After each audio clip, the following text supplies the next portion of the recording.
Hello students, कैसे हैं आप लोग। आई होप आप सब अच्छे होंगे। चलिए तो हम अब अपने कंप्यूटर की तरफ आते हैं। तो परसों हमने कंप्यूटर में पढ़ा था इंट्रोडक्शन ऑफ कंप्यूटर। उसके बाद कल की क्लास में हमने पढ़ा जनरेशन ऑफ कंप्यूटर। अब मैं आपको कुछ जनरेशन ऑफ कंप्यूटर्स के क्वेश्चंस लगवाने वाला हूँ, तो थोड़ा सा ध्यान दें। जो हमने कल पढ़ा था, परसों पढ़ा था, उसी से रिलेटेड कुछ क्वेश्चंस आपके सामने 4 से 5 क्वेश्चन आपको दिख रहे होंगे। तो अभी मैं इन्हीं क्वेश्चन को समझाने वाला हूँ। तो परसों की क्लास में मैंने बताया था इंट्रोडक्शन टू कंप्यूटर में कंप्यूटर की स्पीड्स के बारे में, यानी कंप्यूटर की गति के बारे में। तो देखो, जो पहला क्वेश्चन है वो उसी से रिलेटेड है। पहला क्वेश्चन क्या है कि कंप्यूटर की गति या स्पीड होती है। उसके नीचे आपको 4 ऑप्शन दिए हुए हैं। पहला ऑप्शन है आपका 10⁻⁻6, 10⁻⁻12 और 10⁻⁻9। 3 ऑप्शन दिए हुए हैं। उसके बाद जो आपका चौथा ऑप्शन है डी, उसमें लिखा हुआ है ये सभी। तो मैंने आपको बताया था कंप्यूटर की स्पीड के बारे में कि कंप्यूटर की जो स्पीड होती है 10⁻³ से लेके 10⁻⁻12 तक होती है। तो यहाँ पे देखें, आपको 10⁻6 दिख रहा है, 9 दिख रहा है, 12 दिख रहा है। तो इसका मतलब क्या है कि ये चारों ही कंप्यूटर की स्पीड्स हैं। तो इसका सही ऑप्शन क्या होगा? डी, यानी ये सभी। ठीक है, नेक्स्ट क्वेश्चन की तरफ चलते हैं। तो नेक्स्ट क्वेश्चन में मैंने आपको बताया था कि कंप्यूटर की विशेषता नहीं है। तो भाई इन चारों में से कंप्यूटर की विशेषता कौन सी नहीं है, हमें वो देखना है। तो सबसे पहले देखो, सबसे पहला ऑप्शन आपका क्या है? एक्यूरेसी, यानी शुद्धता। मैंने आपको बताया था कि कंप्यूटर जो हमारा है वो बिल्कुल एक्यूरेट काम करता है, मतलब जो काम आपने करने का बोला है वही काम वो करेगा। अगर आपने बोला है उसको कि भाई तुम्हें ऐड करना है, जैसे आपने कोई सिंपल सी इक्वेशन ले लेते हैं हम 2+2। तो अगर आपने उसको इंस्ट्रक्शंस दिया हुआ है 2+2, तो उसका आंसर जो वो देने वाला है वो आपको क्या देगा? 4, ना कि 2-3 या 2/3। ऐसा कुछ नहीं देने वाला है। वो आपको जो आंसर देगा वो 2+2 ही देगा, यानी जो आंसर होता है वो एक्यूरेट आता है। तो देखो, एक्यूरेसी तो इसकी विशेषता हो गई। दूसरा हो गया आपका वर्सेलिटी। तीसरा क्या है आपका? मेमोरी। और चौथा है डिलीजेंस। तो देखिए, डिलीजेंस भी मैंने आपको बताया था। डिलीजेंस का मतलब होता है कर्मठता, यानी आपको ए, बी और सी तीनों ऑप्शन आपके मिल जाएंगे काय में, कंप्यूटर की विशेषता में। तो बचा क्या आपका? सी। तो जो सी बचा है वही आपका आंसर हो जाएगा, क्योंकि जो मेमोरी होता है वो हमने नहीं पढ़ा है कहीं भी कि ये कंप्यूटर की विशेषता है। तो सी इसका आंसर, सही आंसर हो गया। नेक्स्ट क्वेश्चन की तरफ चलें। तो नेक्स्ट क्वेश्चन में पूछा गया है कि रैम के कितने प्रकार होते हैं। ये क्वेश्चन अभी हम लोगों ने नहीं पढ़ा है, क्योंकि मैंने आपको अभी रैम और रोम यानी मेमोरी के बारे में नहीं बताया। मेमोरी के बारे में मैंने बहुत ही शॉर्ट डिस्क्रिप्शन दिया हुआ था जब मैंने आपको इनपुट, आउटपुट और प्रोसेसिंग डिवाइस समझाया था। तो मैंने इसके बारे में आपको नहीं बताया, तो मैं थोड़ा सा शॉर्ट में इसके बारे में बता देता हूँ कि रैम के प्रकार। तो रैम 3 प्रकार की होती है, जिसके टाइप्स के नाम होते हैं एस रैम, डी रैम और एच डी रैम। तो एस रैम का मतलब होता है स्टैटिक रैम, और डी रैम का मतलब होता है डायनामिक रैम। और तीसरा जो मैंने बताया एच डी रैम, उसको हम स्टैटिक डायनामिक रैम भी बोलते हैं, और इसका दूसरा नाम होता है सिंक्रोनस रैम। तो मीन्स यहाँ पे हमारा आंसर क्या आता है कि रैम के टाइप्स कितने होते हैं? 3 टाइप्स होते हैं। क्लियर? तो ये यहाँ पे सामने आपको दिख रहा है, जो भी आंसर्स हैं उन्हें मैं बॉक्स में कवर करता जा रहा हूँ। तो ये ना भूलना नहीं है, आपको याद रखना है ये सारे क्वेश्चंस, क्योंकि ये सारे ही क्वेश्चंस आपके एग्ज़ाम पर्पस के लिए बहुत ही इम्पोर्टेंट हैं। इसके बाद आते हैं हम काय पे? रोम पे। तो रोम क्या होता है कि रोम एक ऐसी मेमोरी होती है जिसमें डाटा परमानेंटली स्टोर रहता है। क्लियर? डाटा क्या रहता है इसमें? परमानेंटली स्टोर रहता है। तो इसमें जो डाटा होता है परमानेंटली का मतलब ये है कि ना तो हम उसको हटा सकते हैं और ना ही उसको उसमें कुछ जोड़ सकते हैं। लेकिन जैसे जैसे रोम का अपडेट आया तो अपडेट के साथ हम इसमें डाटा को ऐड और रिमूव भी करने लगे। जब हम इसके बारे में पढ़ेंगे रैम के बारे में और रोम के बारे में, तब मैं आपको बताऊंगा कि इनमें कैसे डाटा को ऐड और रिमूव किया जा सकता है और उसकी क्या क्या टेक्निक इसमें यूज़ की गई हैं। तो अभी यहाँ पे मैं केवल आपको इतना ही बताना चाहूँगा कि जो रोम होता है उसके हमारे 3 प्रकार होते हैं। पहला प्रकार जो होता है वो होता है पी रोम, जिसका फुल फॉर्म होता है प्रोग्रामेबल रोम, यानी रोम का फुल फॉर्म होता है रीड ओनली मेमोरी। और मैंने रैम का फुल फॉर्म नहीं बताया था इससे पहले आपको। तो थर्ड क्वेश्चन में जो रैम है उसका फुल फॉर्म होता है रैंडम एक्सेस मेमोरी। हाँ, तो अब हम वापस आते हैं रोम पे। तो रोम मैंने पहला रोम बताया आपको कौन सा? P ROM. तो पी रोम का फुल फॉर्म होता है programmable read only memory. Second type होता है इसका ईपी रोम। ईपी रोम का मतलब होता है electrically programmable read only memory. Clear? इसका फुल फॉर्म क्या हुआ? Electrically programmable read only memory. तीसरा होता है आपका double EP ROM, electrically erasable programmable read only memory. तो यहाँ पे हमें क्या मिल गया कि रोम के भी कितने टाइप्स होते हैं? 3 टाइप्स होते हैं। तो यहाँ पे मैंने 3 को बॉक्स में कवर कर दिया है। ठीक है, इसके बाद आता है आपका क्या? तीसरी जनरेशन का समय। तो कल की क्लास में हमने पढ़ा था जनरेशन्स के बारे में।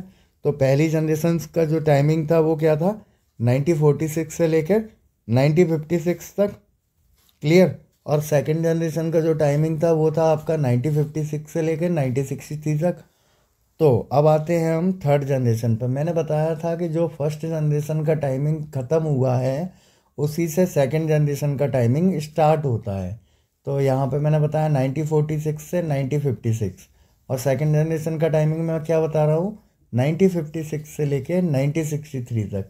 लेकिन सेकंड से थर्ड जनरेशन के बीच में 1 साल का गैप रहता है। तो आपका थर्ड जनरेशन जो हुआ उसका टाइमिंग क्या हुआ? 1964 से लेके 1971 तक। क्लियर? तो यहाँ पे दिख रहा है हमें कि थर्ड जनरेशन में इन्होंने दिया हुआ है, फर्स्ट ऑप्शन है आपका प्रेजेंट, तो प्रेजेंट नहीं होगा।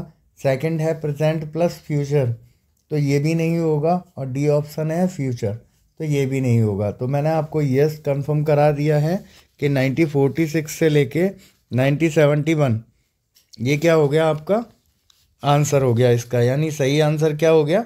बी। तो बी हमारा यहाँ पे सही आंसर है। क्लियर? अब हम आगे चलते हैं।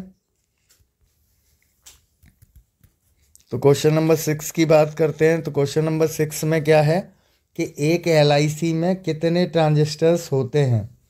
क्वेश्चन नंबर 6 क्या है? एक LIC में कितने ट्रांजिस्टर्स होते हैं?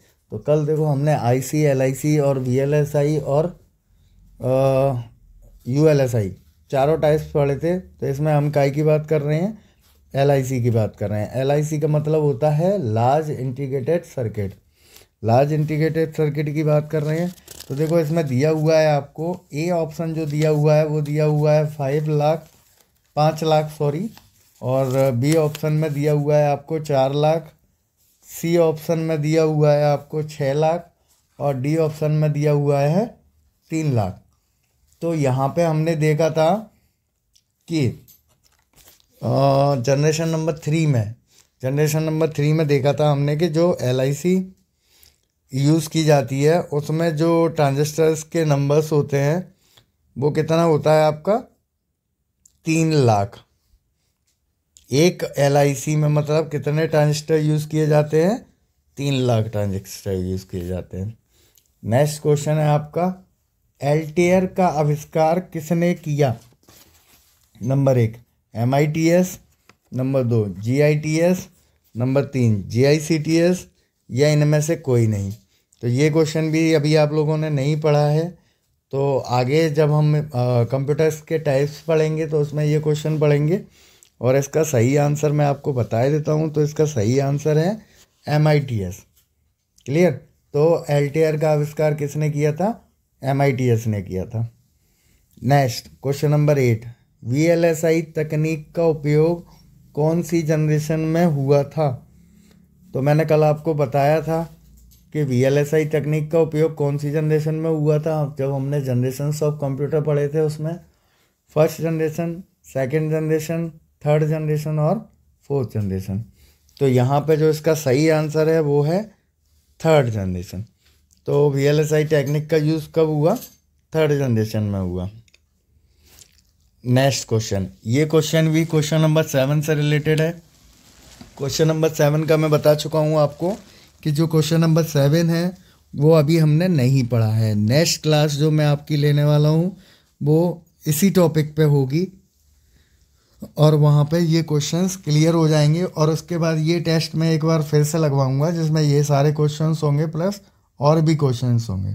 ठीक है, तो ये सारा जो भी टॉपिक्स है आपके वहाँ पे क्लियर हो जाएंगे। तो नेक्स्ट हम बात करते हैं कि LTR कौन सा कंप्यूटर है।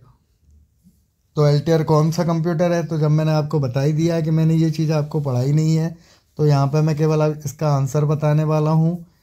A है आपका मिनी, B है माइक्रो, C है सुपर और D है हाइब्रिड। तो इसका जो सही आंसर है वो है आपका मिनी। मिनी कंप्यूटर जो है वो LTR का रूप है। जैसे LTR आप पढ़ोगे तो LTR काय के अंडर में आएगा? मिनी कंप्यूटर के अंडर में आएगा। मिनी कंप्यूटर का ही एक टाइप है LTR। ठीक है। नेक्स्ट क्वेश्चन है क्वेश्चन नंबर 10, अनुप्रयोग के आधार पर कंप्यूटर के कितने प्रकार होते हैं? हाँ, तो अनुप्रयोग के आधार पर मैंने बताया है कि जब भी आपको क्वेश्चन सॉल्व करने हैं तो आपके जो एग्ज़ाम होते हैं उसमें दोनों टाइप से क्वेश्चंस आते हैं। तो कोशिश करें कि ज़्यादा से ज़्यादा क्वेश्चंस इंग्लिश में पढ़ें आप लोग, क्योंकि अगर आप हिंदी में पढ़ेंगे तो नहीं समझ में आएगा। जैसे क्वेश्चन नंबर 10, अनुप्रयोग के आधार पर कंप्यूटर के कितने प्रकार हैं। लेकिन अगर मैं यहीं पे बात करूं कि एप्लीकेशन के आधार पर, है ना, तो बेस्ड ऑन एप्लीकेशन कंप्यूटर के टाइप्स कितने होते हैं, तो ये आंसर आप आसानी से दे देंगे। लेकिन अनुप्रयोग के आधार पर आपको नहीं समझ में आएगा कि क्वेश्चन का मतलब क्या है। तो यहाँ पे ए में ऑप्शन नंबर 1, बी में 2, सी में 3 और डी में 4। तो अगर मैं एप्लीकेशन के आधार पर कंप्यूटर्स की बात करूं तो 3 प्रकार के कंप्यूटर्स होते हैं, एनालॉग कंप्यूटर, डिजिटल कंप्यूटर और हाइब्रिड कंप्यूटर। तो ये इसका सही आंसर हो गया सी, यानी 3। नेक्स्ट क्वेश्चन है question number 11, main frame computer के कौन से प्रकार पर बेस्ड है? पर्पस, साइज, एप्लीकेशन या इनमें से कोई नहीं। क्लियर। तो यानी जब हम पढ़ते हैं कंप्यूटर का वर्गीकरण, तो कंप्यूटर के वर्गीकरण में हमने देखा है, ये सारी चीज़ें पढ़ी हैं हमने कि पर्पस के आधार पर कंप्यूटर के कितने प्रकार होते हैं। तो पर्पस के आधार पर कंप्यूटर के 2 प्रकार होते हैं। कौन से? जनरल पर्पस कंप्यूटर और special purpose computer. Clear. Application के आधार पर अभी मैं आपको बता चुका हूँ कि 3 टाइप्स होते हैं, एनालॉग कंप्यूटर, डिजिटल कंप्यूटर और हाइब्रिड कंप्यूटर। तो अब देखो इनमें से कोई नहीं या बी, 2 ऑप्शन हमारे पास बचते हैं। तो अगर मैं साइज़ के आधार पर कंप्यूटर की बात करूं यानी बेस्ड ऑन साइज़, तो आपके कंप्यूटर्स के 5 प्रकार होते हैं। ठीक है, उन 5 प्रकार में आपको क्वेश्चन नंबर 9 देखिए, mini computer, micro computer, super computer, 3 types तो आपको यहाँ मिल गए, प्लस चौथा होता है आपका मेन फ्रेम कंप्यूटर। क्लियर। तो ये मेन फ्रेम कंप्यूटर जो है वो काय के बेस्ड पे आ जाएगा? साइज़ के बेस्ड पे। ये हो गया आपका क्वेश्चन नंबर 11। अब हम चलते हैं क्वेश्चन नंबर 12 की तरफ। यहाँ पे देखो इन्होंने फिर कंफ्यूज करने की कोशिश की है। मैंने अभी आपको बताया था 11 नंबर क्वेश्चंस में कि पर्पस, साइज़ और एप्लीकेशन के आधार पर बेस्ड कंप्यूटर। तो यहाँ पे जो क्वेश्चन है वो क्या है? उद्देश्य के आधार पर कंप्यूटर के प्रकार। तो देखिए इसमें ए में दिया हुआ है 1, बी में दिया है 2, सी में दिया है 3 और डी में दिया है 4। अगर मैं उद्देश्य को अगर इंग्लिश में ट्रांसलेट करता हूँ तो उद्देश्य को बोलते हैं हम पर्पज़। तो पर्पज़ के आधार पर कंप्यूटर कितने प्रकार के बताए थे, मैंने अभी बताया है आप लोगों को कि पर्पज़ के आधार पर कंप्यूटर 2 प्रकार के होते हैं। कौन से? स्पेशल पर्पज़ और जनरल पर्पज़। तो इसका जो राइट आंसर होगा वो क्या हो जाएगा आज आपका? बी का मतलब 2। तो यहाँ पे हमें क्या पता चल गया कि जो काय के आधार पर पर्पज़ के आधार पर हमारे जो कंप्यूटर्स थे वो 2 टाइप्स के होते हैं। और वो 2 टाइप्स कौन से हैं? स्पेशल पर्पज़ और जनरल पर्पज़। अब हम बात करते हैं क्वेश्चन नंबर 13 की। क्वेश्चन नंबर 13 में क्या दिया हुआ है कि परम एक कंप्यूटर है, बीच में दिया हुआ है आपका खाली स्थान। तो इस ब्लैंक में भरना है आपको ए मिनी, बी माइक्रो, सी सुपर और डी हाइब्रिड। तो हम सब जानते हैं कि भारत का पहला सुपर कंप्यूटर कौन सा है? परम। तो भाई जब सुपर कंप्यूटर की बात हो रही है और ऑप्शन में भी सुपर दिया हुआ है तो सुपर क्या हो जाएगा? हमारा आंसर हो जाएगा। तो यानी इसका राइट आंसर क्या हुआ? C super computer. Next question number 14। Question number 14 में क्या है? मिनी कंप्यूटर PDP-8 कब बना था? नीचे उसके ऑप्शंस दिए हुए हैं 1965, बी 1971 और सी है 1964 और डी है आपका 1946। तो यहाँ पे देखिए तो मिनी कंप्यूटर PDP-8 की बात हो रही है तो यानी ये काय में आ गया? बेस्ड ऑन साइज पे आ गया। ठीक है, क्योंकि हमने पढ़ा था मिनी, माइक्रो, मेन फ्रेम और सुपर कंप्यूटर उसी के अंतर्गत आते हैं। तो ये सारा कौन सी जनरेशन में आया था? 3rd जनरेशन में आया था। और 3rd जनरेशन की स्टार्टिंग कैसे होती है? 1964 से। तो इसका जो राइट आंसर होगा वो क्या हो जाएगा? 1964। क्लियर। अब हम चलते हैं अपने नेक्स्ट क्वेश्चन की ओर। नेक्स्ट क्वेश्चन क्या है? IBM PC में कौन सा प्रोसेसर यूज़ किया गया था?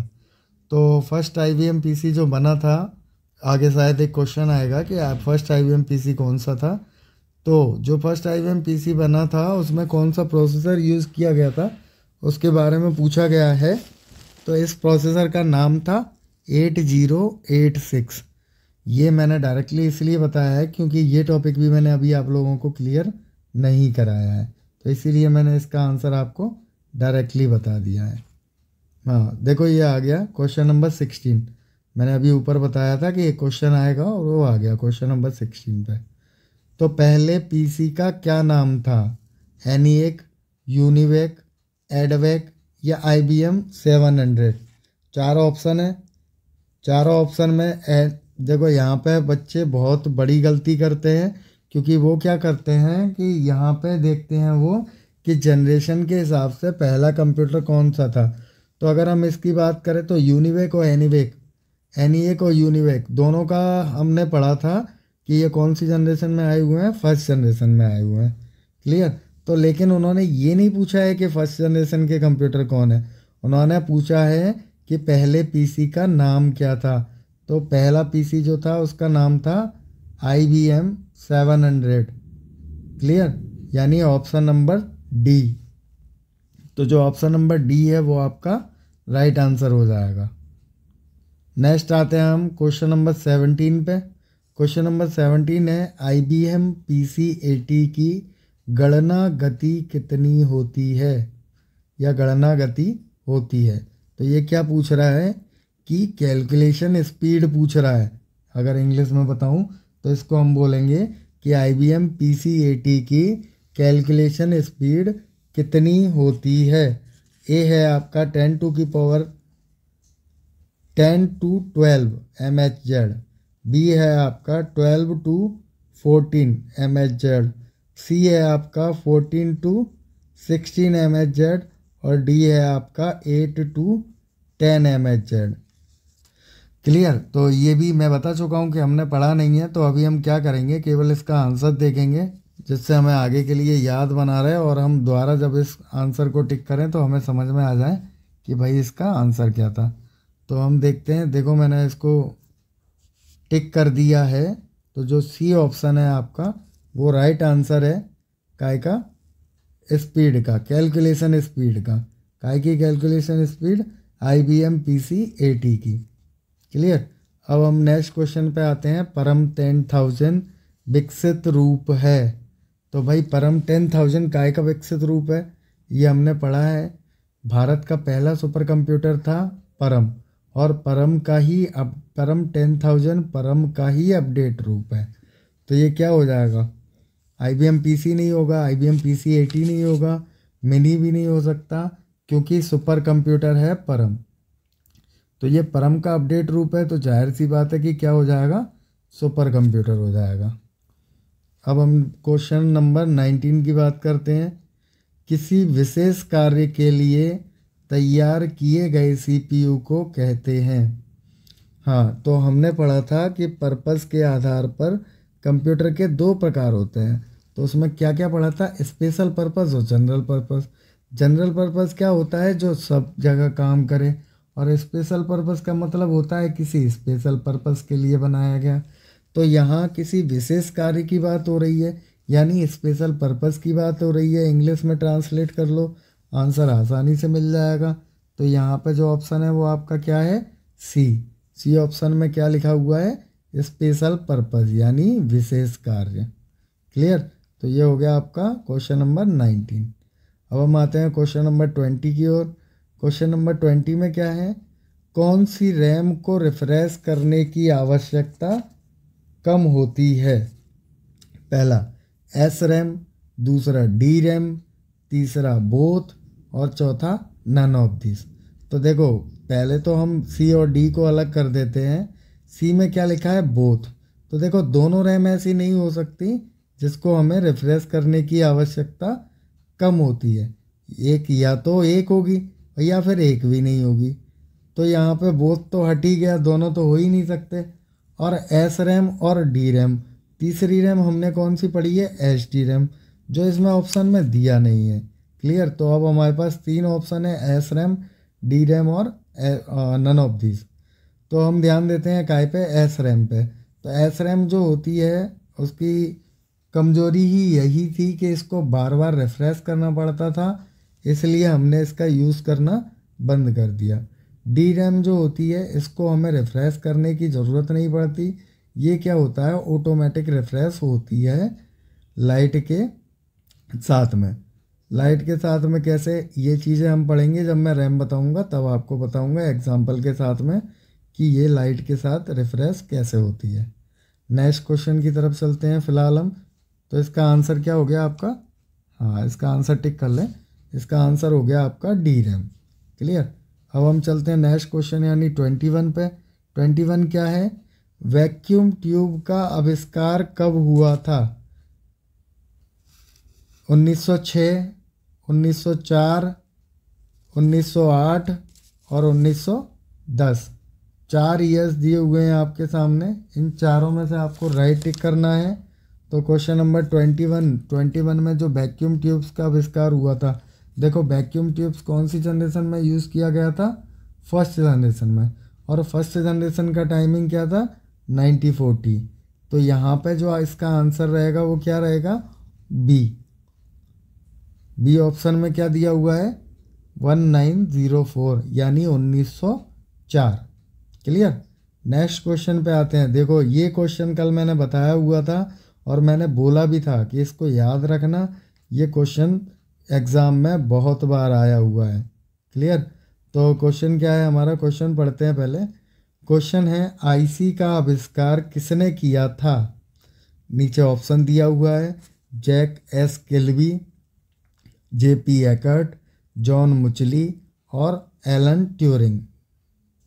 तो देखो हमने केवल इनमें से जैक किल्बी का नाम सुना हुआ है लास्ट टाइम, जो हमने पढ़ा था कल की क्लास में, यानी जनरेशन्स ऑफ कंप्यूटर्स में। ठीक है, उसमें मैंने बताया था कि IC का आविष्कार किसने किया और कब किया था। ठीक है, तो उसका नाम था जैक किल्बी। केवल एस इन्होंने यहाँ पे लगा दिया है, उनका नाम बड़ा होगा इसलिए शॉर्ट में वहाँ पे जैक किलवी दिया हुआ था। तो यहाँ पे जो आंसर हो जाएगा वो आपका क्या हो जाएगा, जैक एस किलवी। क्वेश्चन नंबर 23 पे आते हैं। क्वेश्चन नंबर 23 में क्या है, ट्रांजिस्टर का आविष्कार हुआ था, यानी ट्रांजिस्टर का आविष्कार कब हुआ था। तो उसके आगे आपको ऑप्शंस दिए हुए हैं 1946, 1947, 1948 और 1949। तो देखो जनरेशन ऑफ कंप्यूटर्स की बात करें तो फर्स्ट जनरेशन का टाइमिंग क्या था आपका 1946, क्लियर।